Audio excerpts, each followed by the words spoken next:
नमस्कार दोस्तों। आज हम बात करेंगे किस पाप के कारण स्त्रियां समय से पहले विधवा बन जाती हैं, तो वीडियो को लास्ट तक जरूर देखें। अगर मैं आपसे कहूं कि इस संसार में होने वाली हर घटना केवल संयोग नहीं होती, बल्कि उसके पीछे हमारे कर्मों का एक बहुत गहरा और भयावह हिसाब छिपा होता है, तो क्या आप विश्वास करेंगे?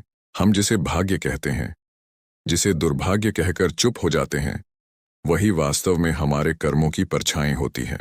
आज हम जिस विषय पर बात करने वाले हैं वह केवल सुनने के लिए नहीं है, बल्कि आत्मा को झकझोर देने वाला सत्य है। धार्मिक ग्रंथों के अनुसार यमराज केवल मृत्यु के देवता नहीं हैं, बल्कि वे कर्मों के न्यायाधीश हैं। उनका कार्य केवल प्राण लेना नहीं, बल्कि यह तय करना भी है कि आत्मा ने अपने जीवन में क्या बोया और अब उसे क्या काटना होगा। यमलोक में कोई आंसू नहीं देखे जाते, वहां कोई दया की भीख काम नहीं आती, वहां केवल कर्मों का लेखा जोखा चलता है। बहुत से लोग ये प्रश्न पूछते हैं कि क्यों कुछ स्त्रियां बहुत कम उम्र में अपने पति को खो देती हैं, क्यों कुछ घरों में विवाह के कुछ वर्षों के भीतर ही वैधव्य का अंधकार छा जाता है। क्या यह केवल दुर्घटना है, बीमारी है, या फिर इसके पीछे कोई ऐसा कर्म छिपा है जिसे हम समझना नहीं चाहते? यमराज कहते हैं कि इस संसार में कोई भी दुख बिना कारण नहीं मिलता। हर पीड़ा का एक बीज होता है जो कभी न कभी बोया गया होता है, कभी इस जन्म में, कभी पिछले जन्म में, और कभी पूर्व जन्मों की श्रृंखला में। गरुड़ पुराण के अनुसार कुछ ऐसे कर्म होते हैं जो सीधे स्त्री के वैवाहिक जीवन को प्रभावित करते हैं। ये कर्म इतने सूक्ष्म होते हैं कि मनुष्य उन्हें पाप मानता ही नहीं, लेकिन यमलोक की दृष्टि में वही सबसे भारी अपराध बन जाते हैं। यमराज बताते हैं कि सबसे पहला और सबसे बड़ा पाप है अहंकार से भरा हुआ व्यवहार। जब स्त्री अपने पति को केवल एक साधन समझने लगती है, जब वह उसके सम्मान, उसके संघर्ष, उसकी भावनाओं को तुच्छ समझती है, जब वह अपने शब्दों से उसे बार बार अपमानित करती है, तो वह केवल एक व्यक्ति को नहीं तोड़ती, बल्कि अपने वैवाहिक धर्म की जड़ें काट देती है। यमलोक में ऐसे कर्मों को मौन हिंसा कहा जाता है। यह हिंसा दिखाई नहीं देती, लेकिन इसका प्रभाव बहुत गहरा होता है। जो स्त्री अपने पति को मानसिक पीड़ा देती है, उसे कमजोर बनाती है, उसका मनोबल तोड़ती है, वह अनजाने में उसके प्राणों की ऊर्जा को क्षीण कर देती है।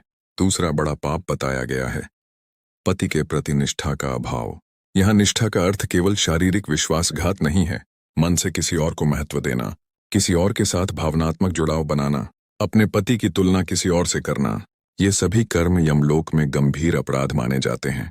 यमराज कहते हैं कि पति पत्नी का संबंध केवल सामाजिक बंधन नहीं है, यह दो आत्माओं का एक आध्यात्मिक अनुबंध होता है।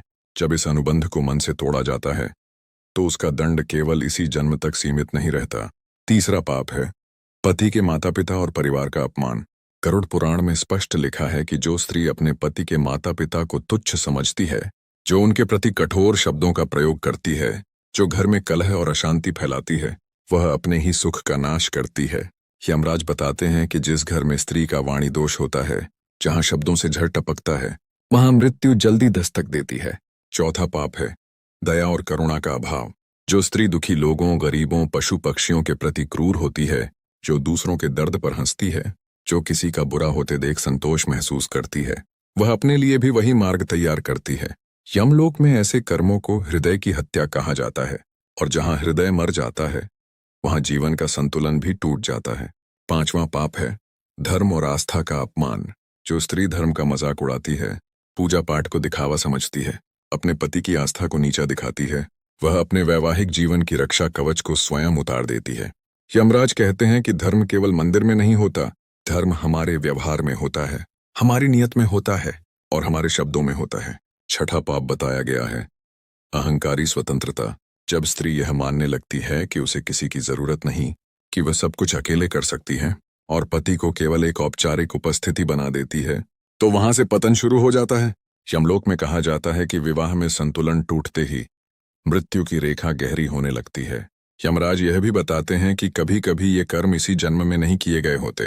कई बार पिछले जन्म में किसी स्त्री ने किसी सुहागिन स्त्री को अपमानित किया होता है, किसी के पति की मृत्यु पर हंसी उड़ाई होती है, किसी के वैधव्य को हल्के में लिया होता है, और वही कर्म इस जन्म में लौट कर आते हैं।